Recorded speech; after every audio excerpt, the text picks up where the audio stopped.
Hey guys, and welcome back to my channel. My name is Kristen, and welcome if this is your first time stopping by.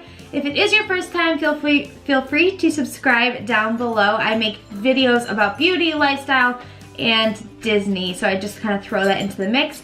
If you haven't seen my most recent videos, I will link them down below. One is a Beauty and the Beast movie review, and the other one is a makeup look inspired by Emma Watson's Belle from Beauty and the Beast.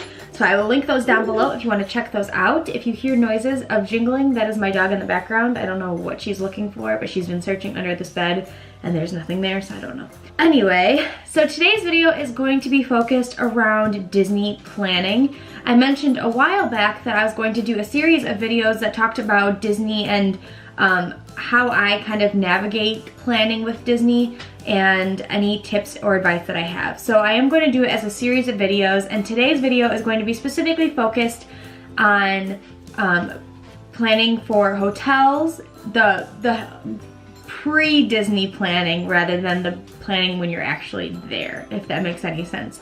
So I will have a list of topics that I'm going to be covering in the description bar. If you want to go to a certain section, I will try to do it by time frame. If I don't do that, honestly, it's not going to be a super long video. I'm just going to try to make it as quick as humanly possible. Without jabbering on too much more in this introduction, let's get right into the video. So starting off, I really want to talk about planning for Disney flights and hotels. So my favorite flight company or airline to use is Delta, especially when it comes to Disney, because I try to pack as light as possible, and Delta, you get a free carry-on with your flight. A lot of other airlines charge you for carry-ons and checked bags, but Delta only charges you for additional carry-ons and checked bags. So your first carry-on is completely free, and that's usually all I need when I'm traveling. I know a lot of people may need to pack more, especially if you're a larger family, but the fee if you pay for a checked bag is, I believe it's like $25, which is pretty inexpensive. And then you also get that free carry-on on top of it, so it's a really, really good deal. I have flown other airlines before. Delta just tends to be my preference, but if you are on a budget, I know that there are other airlines that are a lot cheaper. So definitely look into your options, because that is a way that you can either save or maybe spend a little bit more money depending on what your budget is for your trip. And I just really think you should do as much research as possible and try to get the best deal that you can. You can always look through different sites such as Travelocity. I've done a lot of trips through Travelocity. I think Trivago does that, unless that's only hotels. I honestly don't know. I'm not sponsored by anything. I'm just talking about things that I've used. And I know Travelocity is really, really good. And I know that there are also other websites that you can check out. I will try to link a couple of options below that I can come up with so you guys can go to those websites. The first time I went to Disney, which was most recently, but the first time I went was like I was a baby, the second time I was 7. Most recently, 3 years ago, I took a trip to Disney with my family, and we used Travelocity, and we booked a hotel and a flight in one, and it was a pretty good price, and I think that if you're on a budget, that's the best option to go by. Now, when it comes to hotels, you do have a couple of options. So starting off with the vicinity, you can stay near Disney Springs, and those hotels are like a Best Western, a Hilton, and they just tend to be a little bit more budget friendly, and that's where I stayed 3 years ago. But the only downside is you do not get direct access to Disney bus transportation. It has its own set of transportation, and it doesn't come as frequently as it would at a Disney resort. So just keep that in mind. It's not a huge ordeal, honestly. Just you have to plan a little bit to get up a little earlier in the morning to make that longer trip to get to the park on time and to go when you want to go. So just keep that in mind. They will have a bus schedule at each hotel in the Disney Springs area that is technically outside of Disney property, but take a look into it. There's some really great options if you're on a budget. But I do want to talk about something with budget coming up in a couple seconds. So Disney property itself has 3 different tiers of hotels. There's deluxe, moderate, and value. Value is going to be your cheapest low-line hotel, and they range between, I want to say like, let me look it up. The value resort hotels start at about $100 and can range up to, I think, like $200.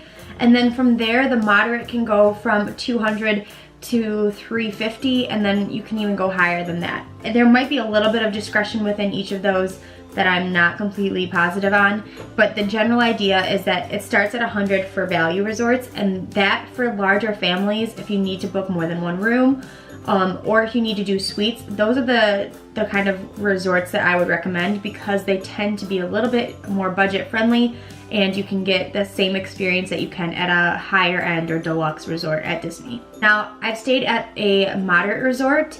I've never stayed at a deluxe resort, so I can't really speak too much for that, but from what I understand, it is incredible. I watch a lot of, I think her name is Haley Seeger, or maybe I said her last name wrong, but I apologize if I did, but Haley and Michelle Belle 12, or I can't remember the numbers, but those are two people that go to Disney pretty frequently and they can openly speak to the deluxe resorts because I know that one of them has stayed at the Animal Kingdom Lodge resort and then another one has stayed at the Beach Club Resort and the Yacht Club Resort. A lot of those are higher end, but a lot of those also go to people who are part of the Disney Vacation Club, which is a whole separate video that I'll talk about in another time. So when I stayed at a moderate resort, I stayed at Port Orleans Riverside, and I really wanted to go to a moderate resort because I didn't want to be around a ton of kids that are really young, that it was going to be loud, and I wanted to have a little bit more of a grown-up Disney experience but still have the Disney feel. So we booked a princess room at the Disney Resort Port Orleans Riverside, and it still had a themed room, which was really, really nice. You can get ones that aren't really themed, but will have small Disney touches. But I really recommend that if you want a Disney experience, go for the themed rooms because that'll give you a more escaped kind of getaway feel. So this time around, I'm actually going to be staying at the Pop Century Disney Resort. And the reason that I'm staying at Pop versus All-Star Movies, Music, or Sports is because movies, music, and sports, they all share a bus from what I understand. And so it's a little bit harder to get onto a bus and not be on one of the really busy buses where you have to stand. So Pop Century has its own bus system and it goes to the parks individually and you don't have to stop at other resorts on the way to whatever park you're going to. So that is a really big plus and I'm really excited about it. And I also am really excited to see the theming because that'll be the first time I'm actually staying at a super themed resort compared to the moderate or the Disney Springs hotel that I stayed at. So honestly, what I want you to take away from this whole video today as just a quick summary is that if you're going for a budget-friendly option, try Travelocity, and if you don't want to do the Travelocity packages, you can also do it separately and do a flight and a Disney Springs resort off of the Disney property, and those ones are the ones that are going to be a little bit more inexpensive, but you can still get to all the parks and they still have their own bus system, and it's a really good experience if it's your first time and you just want to go for a little bit of a cheaper option. The second best option is to really look into all your flights again, just pick what's best for you and your family, and then you can do the value resorts, which are a little bit less expensive, or you could do a higher end resort depending on what your budget is. So for me, I'm always very cautious about budget because I know I'm going to be spending a lot of money inside the parks. And at a hotel, you're really only going to be sleeping there and maybe going to the pool. So as long as Disney takes care of their hotels like they always do, then I wouldn't be too worried about having a very dirty experience. I think that they're going to be very clean and you're going to be able to sleep and you're not going to have any issues. So that is the main part about the hotels. Overall, just take a look, do your research, really look into the reviews of the hotel, think about what's best for your family, if you have a bigger or smaller family, if you want a really colorful and Disney-like experience in your hotel, then you can look into it that way. And then also, if you really want to, I don't know, splurge, then you can go for those deluxe resorts that are going to give you a full Disney experience and you're going to have an amazing time at your hotel. It has some special amenities. So really just think about what's best for you and your family and really do your research. It's very, very important to do your research and just make sure you know what you're getting into and what the prices are going to be. Lastly, I just want to say, you guys are going to have so much fun at Disney. It is literally the best place to vacation. I know a lot of people think that Disney is very stressful and that there's too many lines, but that is a whole nother video I'm going to talk about next, and that will be maybe next week's video, I hope.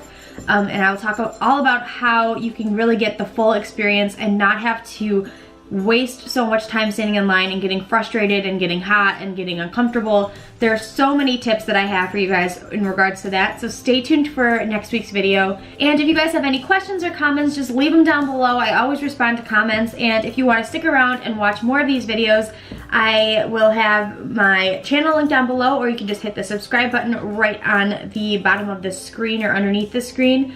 And you can also hit the bell for notifications for every time I post a video. I do one a week. Please just check out my channel. I hope you guys enjoy this video, and I will talk to you all very, very soon. Have a magical day. Bye, guys.